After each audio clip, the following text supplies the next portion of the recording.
Welcome back to the Word Webzine. I'm Julian Spivey, the creator, writer, and editor of The Word, and you can find us online at thewordwebzine.weebly.com. I'm joined tonight by my lovely wife, Aprille Hanson-Spivey, and we're going to talk about some of our favorite comedies currently on television. First off, how you doing tonight, Aprille? I'm doing great. Really excited to talk about some of these comedies, and if you haven't watch them, hopefully you'll check them out because they're hysterical. We don't really have these ranked in any particular order. She's going to pick 5 of her favorite on television. I'm going to pick 5 of my favorite currently on television. Some of these are new shows that we hope you get onto because they may not be doing so well in the ratings. Others are shows that are in their last season. But if you haven't gotten a chance to watch them yet, I would recommend streaming them from the beginning and catching up quickly. Aprille, what do you want to start with tonight?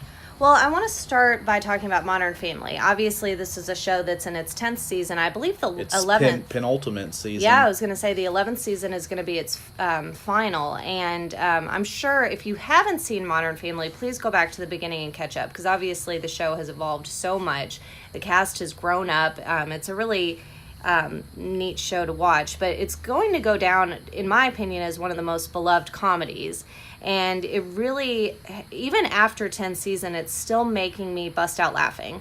You know, there have been some seasons that have been more lackluster than the others with some of the episodes, but I really think that this season has been pretty solid. I'd love to see, one of the things that the storylines in this season is Haley and Dylan.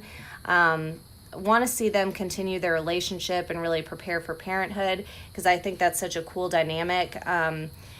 Because they really are like a young version of their parents, Claire and Phil. I think Mitch and Cam have made me laugh the most this season. I love the Wild episode, is what it was called, where the men go on a hiking trip with patriarch Jay Pritchett. I think my favorite line, though, for this whole season is when Mitch and Cam go out on with a 20-something crowd and really say their night was burnt when they really meant lit. I really related to that on a personal level. That was one of the better lines of it the show really was. The Wild was also one of my favorite episodes of the year. It's a show that's more than a decade in, and it still has just riotously funny moments, but I agree with you that certain seasons of the show have been definitely worse than the others. But the good thing about Modern Family is it's a show that we like these characters so much, and we spent so much time with them that you know there's always going to be great episodes, even if one every now and then doesn't really strike you as all that interesting or funny. As a show that's been on this long, do you have a particular favorite character from Modern Family? Ooh, favorite character. Mine personally would be Mitchell, played by Jesse Tyler Ferguson, who I believe is one of only 2 cast members who have not won an Emmy for their performance on this show, along with Ed O'Neill. That's shocking. Yeah, they've always gone in with the supporting actor and actresses roles instead of leads, which it makes sense. But Eric Stonestreet and Ty Burrell were always the ones winning early on, and Ed O'Neill and Jesse Tyler Ferguson couldn't slip in. And at this point in the show, it's unlikely that they're going to even be nominated anymore. But Mitchell, just his sarcasm and wit is just something that I've always really liked in the show. And even when some characters like Eric Stonestreet's Cam and Sofia Vergara's character Gloria, over the years they've kind of gotten old and kind of little bit of a stereotype, but I still I know that that's kind of been an issue for you, and I'm not sure if I necessarily have a favorite character. I mean, probably Mitch, but I have a favorite episode, Run for Your Wife, which was like the second or third episode. I was gonna say it was season 1. Season. Yeah, and that it's still my favorite episode even after all this time. Basically the storyline is where Phil and Claire are competing to see who can run the fastest, and really it's my favorite scene from the whole series is Mitch and Cam trying to break their daughter Lily their baby daughter Lily out of the vehicle when she accidentally gets locked in. And if you have not seen that scene, you need to look it up. It's hilarious. It's just, yeah.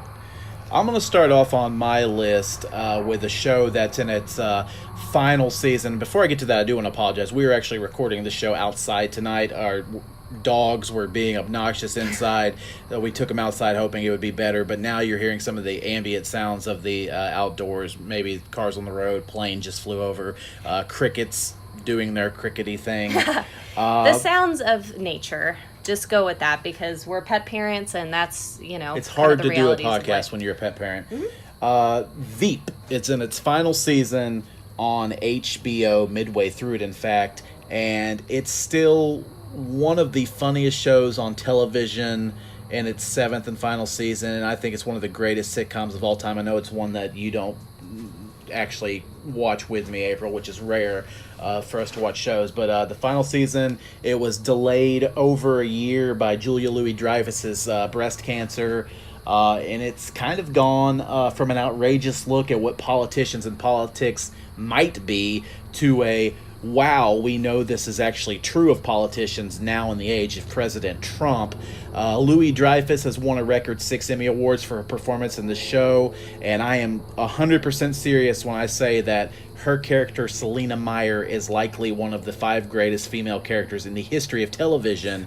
And that's saying a lot, because many would say that Louis-Dreyfus already had one of the top 5 ever in Seinfeld's Elaine Bennis. I think her performance on Veep is even better than her terrific performance in Seinfeld in the 90s.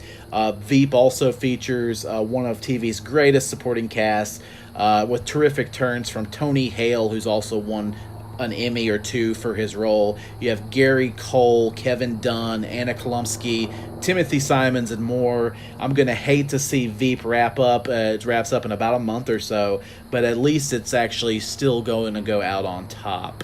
Do you have a favorite character from the show? Obviously, besides Julia Louis-Dreyfus. Yeah, Julia Louis-Dreyfus is great, but I just love, and it's probably one that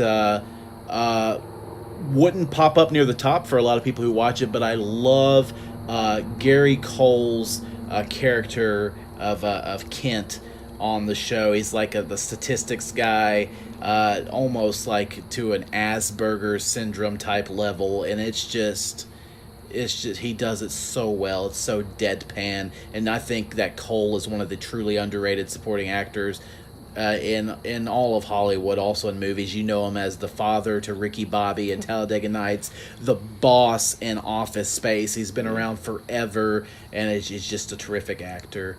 What's next on your list, Aprille?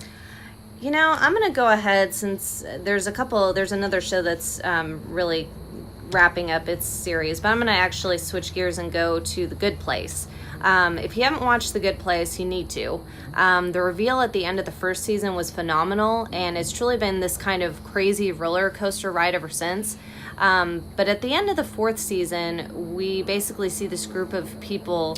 Third season. 3rd season, okay. Well, we basically see this group of people destined for the bad place or hell, trying to prove that the point system to get into the good place or heaven is flawed. We see Ted Danson playing Michael, who is hilarious, and I'm not going to really reveal too much about him because, again, if you haven't seen the show, I don't really want to give too much away. But along with really the whole cast, Kristen Bell as Eleanor is forking amazing. And yes, I meant to say forking, and if you watch the show, you will know what I'm talking about. The first 2 seasons, at least, of The Good Place can be streamed on Netflix. The 3rd one, if it's not already up there, should be soon. And Ted Danson was recently, last year, he was nominated for an Emmy Award for his portrayal. It's one of the most hilarious performances currently on television. When the 4th season comes back in the fall, it can be seen on NBC. Is Ted Danson your favorite character on the show, or would you go with Eleanor, or maybe even Chidi or somebody else, or Jason? Oh gosh, Jason makes me laugh. He is kind of that goofy, nonsensical character that just, doesn't have a clue. He just kind of plays that really dumb guy from Jacksonville, Florida.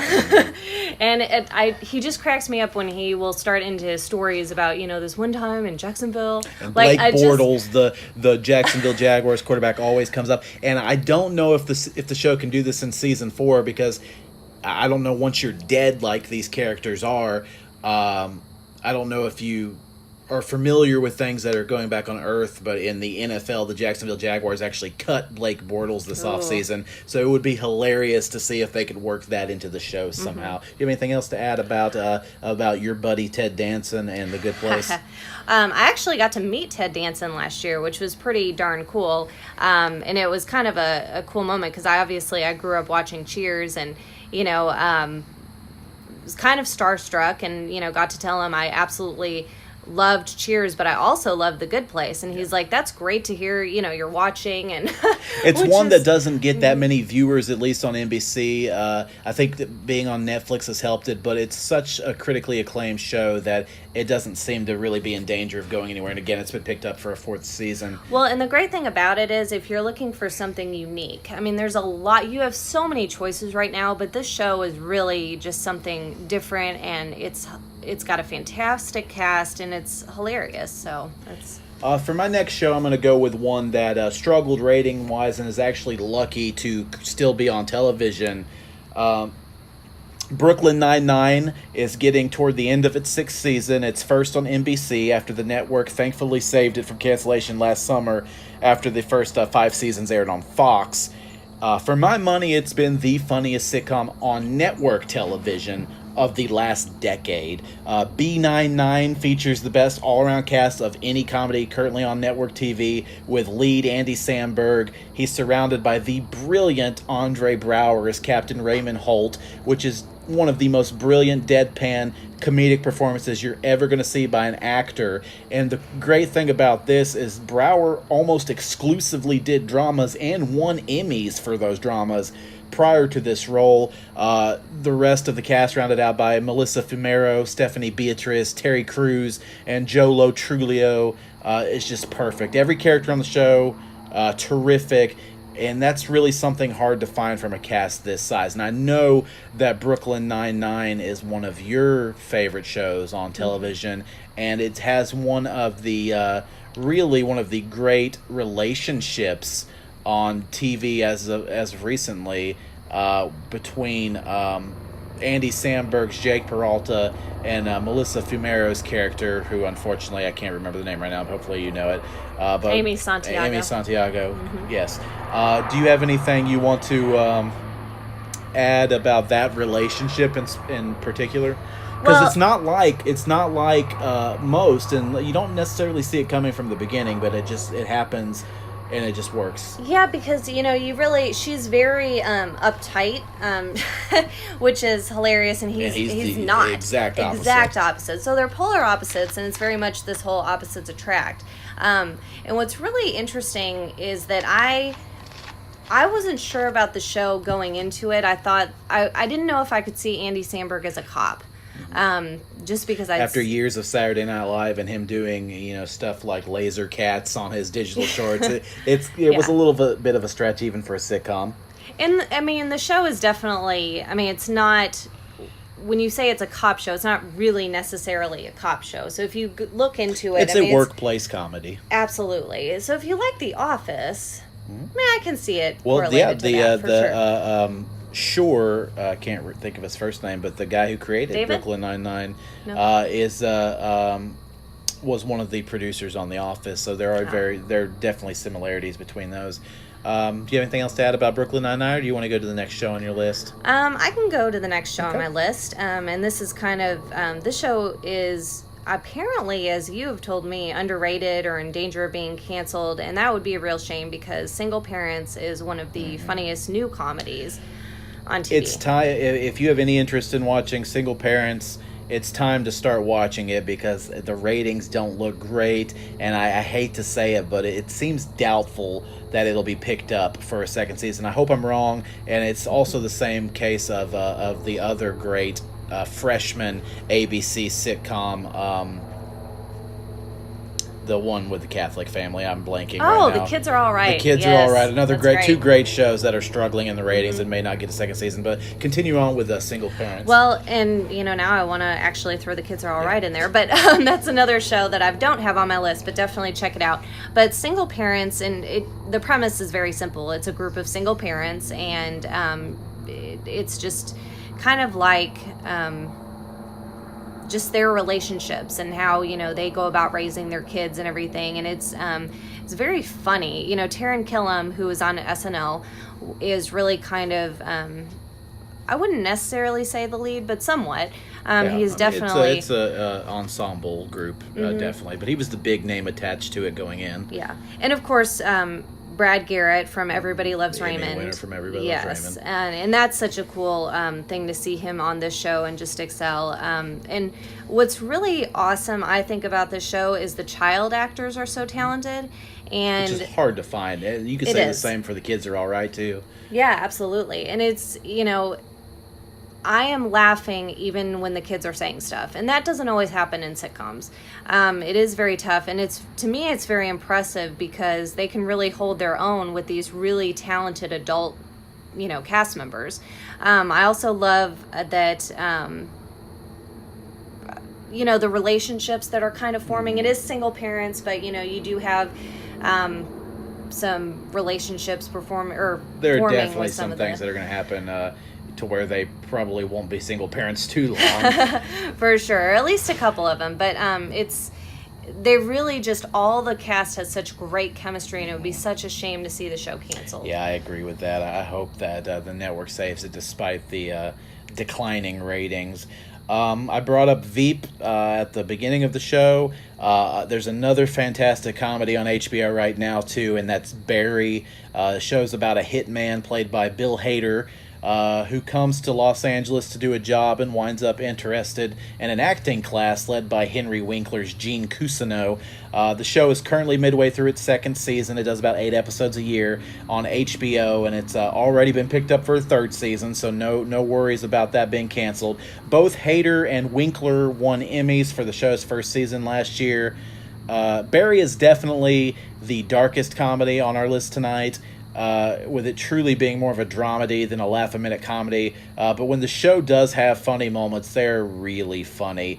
Hader is one of my favorite comedians ever, one of my top 5 favorite Saturday Night Live cast members of all time. He was on that show with a couple guys we mentioned already in this podcast, Andy Samberg from Brooklyn Nine-Nine and Taran Killam from The Single Parents.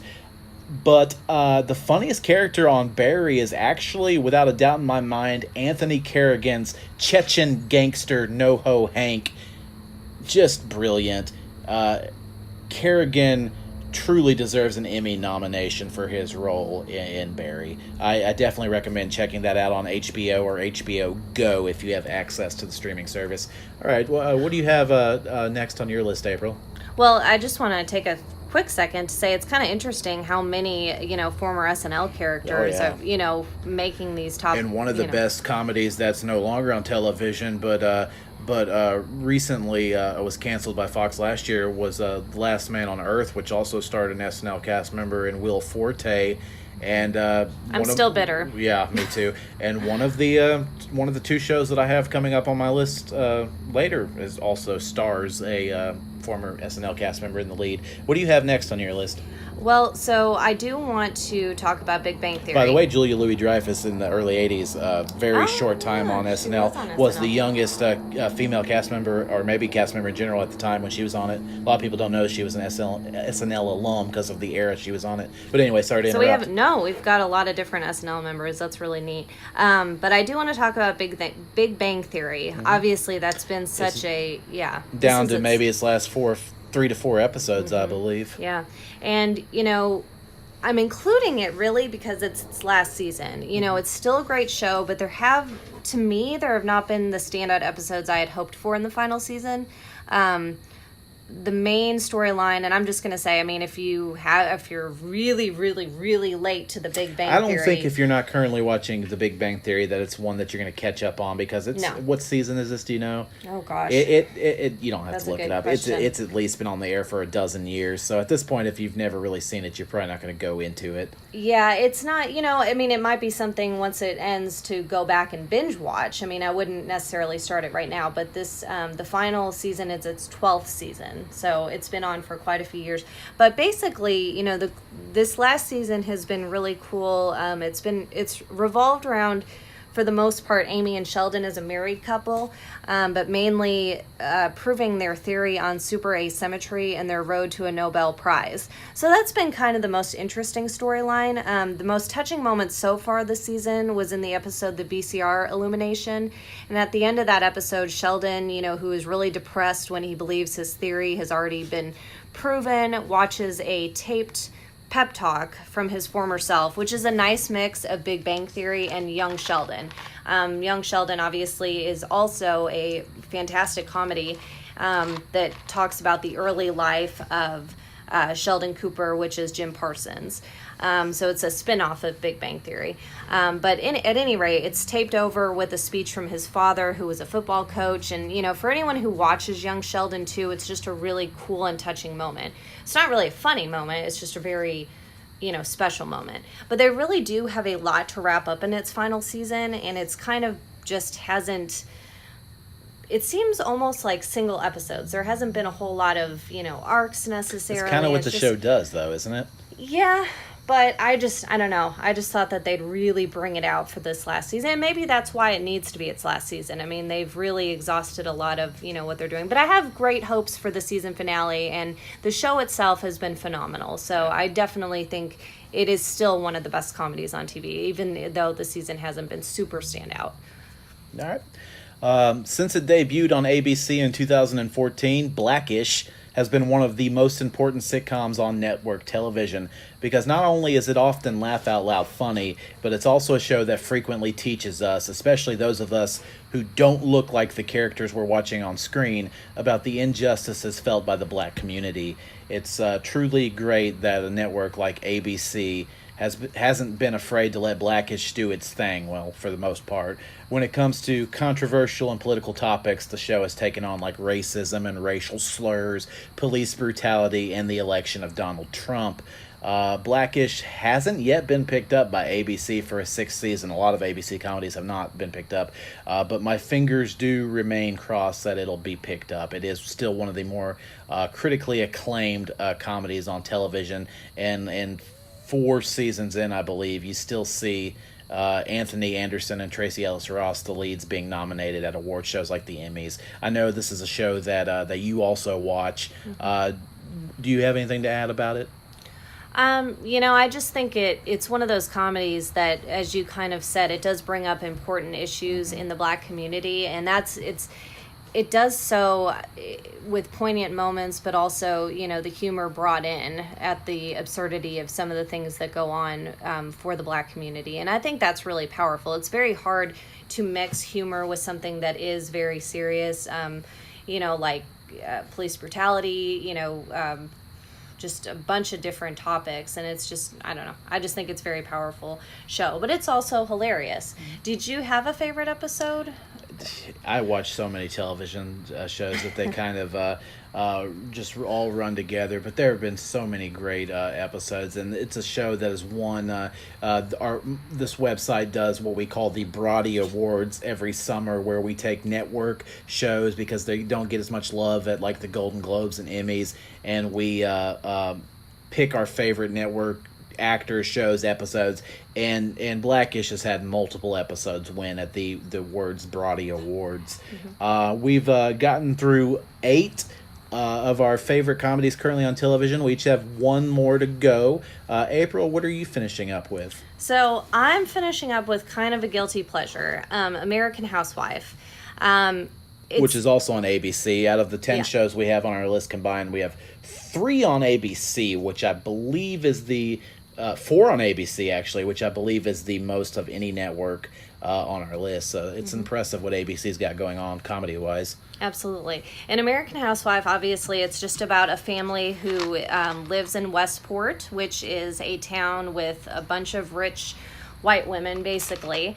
And this family just is not that rich, but they happen to live there because her husband is a professor at a local college. So it's definitely, like I said, it's not the best comedy on TV, but honestly, if I just need to kind of have a mindless escape and just want to laugh, that's what I go to.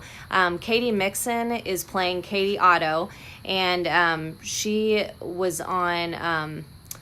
Mike and Molly. She played the sister on Mike and Molly, and so that's where you're going to know her from. And if you laughed at Mike and Molly, you will just absolutely love the show. She really is the main draw because of her constant irritation at the, Westport skinny rich housewives. It's just hysterical, and I'm not really sure.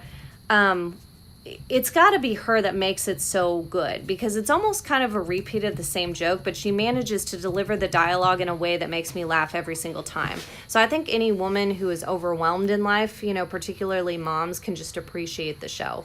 But I do want to kind of circle back and throw in one more show, because I do want to throw in The Kids Are All Right. Mm-hmm. I do think that people should start watching that. It's about a Catholic family in the 1970s who has 8 sons, and it's just kind of their lives together. And as a Catholic, I find it hysterical. I don't find it over the top, but it's a good way to kind of just display life in the 70s at that time. The Kids Are All Right is also another ABC sitcom, and it can be viewed, or at least partial of the season can be viewed on Hulu if you're trying to catch up a bit.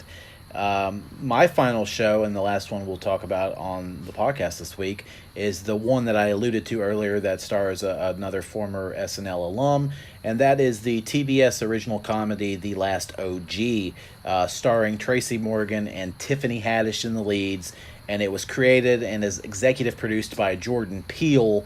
So with Morgan, Haddish, and Peele in the mix, it's got to be funny. The show, which is currently in the middle of its second season, features Morgan as Trey Baker, a recently released ex-convict who's trying to get his life back together after 15 years in prison. He gets the chance to become a father of 2 teenagers that he didn't know he had, from his ex-girlfriend Shay, played by Haddish.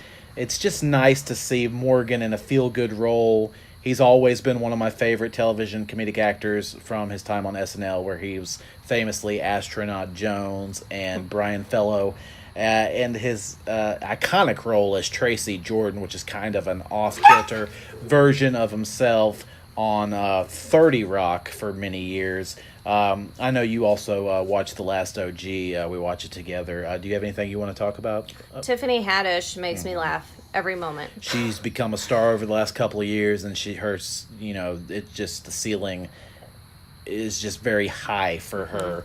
Okay, that's going to do it for our show. I would like to let you know where you can find our podcast. You obviously have, but where you can subscribe. There's many places you can subscribe, leave reviews. We'd really appreciate it. Anchor is the service we record it through. You can also find it on there. You can also find it on Apple Podcasts, Spotify. There's other ones, but those are the big ones right now. Again, I'd like to send you to our actual website where we write articles and reviews on movies, television, music, sports opinion pieces, and that's thewordwebzine.weebly.com. And you can also find us on social media, on Facebook and Twitter, at The Word Webzine. So I want to thank my wife, Aprille Hanson-Spivey, for joining us tonight to talk about some of the best comedies on television. Do you have anything to say? Just want to tell them goodbye? Yeah, no, that was great. And just go ahead, and it sounds like you've got a lot of new shows to catch up on or to check out. All right, thanks for joining us.